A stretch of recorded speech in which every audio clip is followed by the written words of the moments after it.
So, what should job seekers be doing in this market? So, I already heard you say the most important, if not the most important thing, networking. What else should they be doing? So it's not just one or two things. Honestly, if I think back on it, and I've really been putting a lot of thought into this as I've been having more of these conversations. But I always tell individuals, first thing you want to do is do a self-assessment. Like where are you now in your career, if that's anywhere. Some people are laid off. Some people, feel like they're stuck in a job. Some people don't feel like they have valuable skills. And so really getting an understanding of, is the job I'm doing today or the skills I have today, are they even valuable enough to take me to that next level? Because sometimes it's just not. Like, I'm sorry, I hate to bust people's bubbles, but just because you feel like you should be making more money, it's almost like, but what is your actual value? And I tell people, you should really think about yourself as a product. Like, what kind of product are you? Like, are you a high value product, or are you just sort of a product where I feel like I can find hundreds of you if I wanted to at any point in time? And so taking that self-assessment is important. Once you understand like where you are and what your actual skill set is, and how valuable you feel like you may be in the market, you should be seeking out, okay, how can I increase my value? Whether that's through experience or, some sort of certification, or just up leveling in some sort of way, or just getting in different circles with different people and networking with different individuals. Because maybe your circle just isn't putting you in a place to really be advantageous to your career. Everyone is kind of like just treading water is what I like to call it. Like, you all can't help each other in any certain way. And so you need to attach yourself to someone else. And that's why I really encourage individuals to, internally at your organizations, you should know who those high performers are and try to, I ain't saying kiss ass, but you want to get to know them, because there are people who I've met in my career moving up. It's like, I know this person is always going to be legit, like everywhere they go, just because I can tell the way they carry themselves, they get shit done.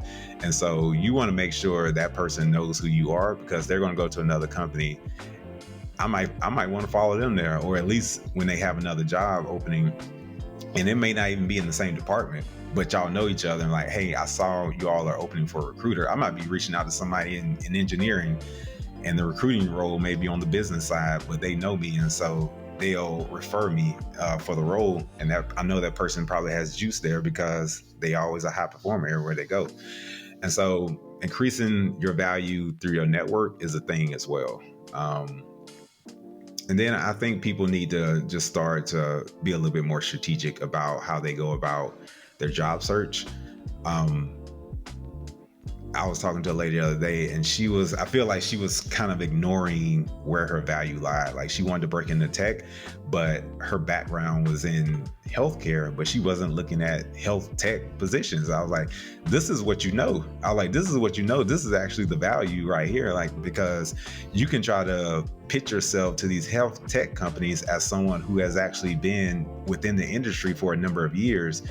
They're creating technology trying to solve for problems within the healthcare industry that you yourself have experienced. So if nothing else, you can help them understand how to build a better product in order to sell to the customers like yourself, because you've actually been in some of these roles and some of these positions. And I can just see like the light bulb go off.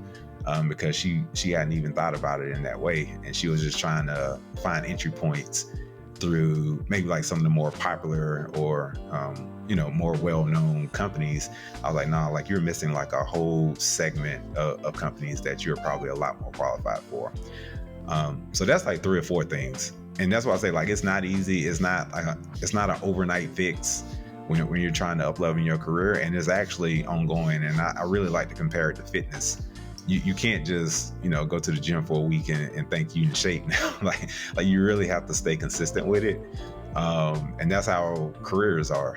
And that's why you have those individuals who never seem to panic when a layoff may be looming or something like that, because they have confidence in their network, they have confidence in their value, as a team member, and they know they'll land something else pretty quickly because they are always sort of trying to look ahead and make sure they're sort of in a good spot career-wise.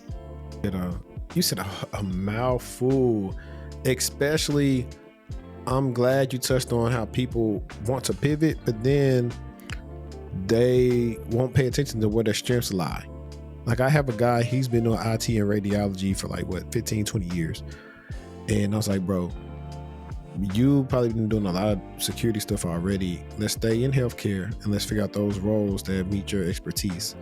And I was like, so what we're going to do is we're going to reverse engineer this thing. We're going to network with the people we need to network. We can figure out what type of skills you need. And he's been doing that. And he's been happy about the results he's getting from talking to people who are in the industry with similar backgrounds to him. And they say, hey, focus on this and this. We're looking to add to the team soon. You know, if you're trying to go out of something that you weren't really a part of, you got to upward battle. You're going to be dealing with a lot of different things you don't even recognize. Like, it's things that he's touched in healthcare that I don't have any clue about because I've never really worked in healthcare. And that's all we're trying to get y'all to understand. Like, even if you're in education, like, you do ed tech. Right. And I think what people, to your point of that uphill battle, is you also have to look at, now you're competing with people who've been in this industry for years. And it's like, that's going to take you a step back. Because not only do you have to learn a new industry, but you're having to compete for those jobs with individuals who already have a network within that industry. And I'm the type of person, I don't think anything's impossible, but at the same time, you have to be smart about it. Right. Let's be smart about it.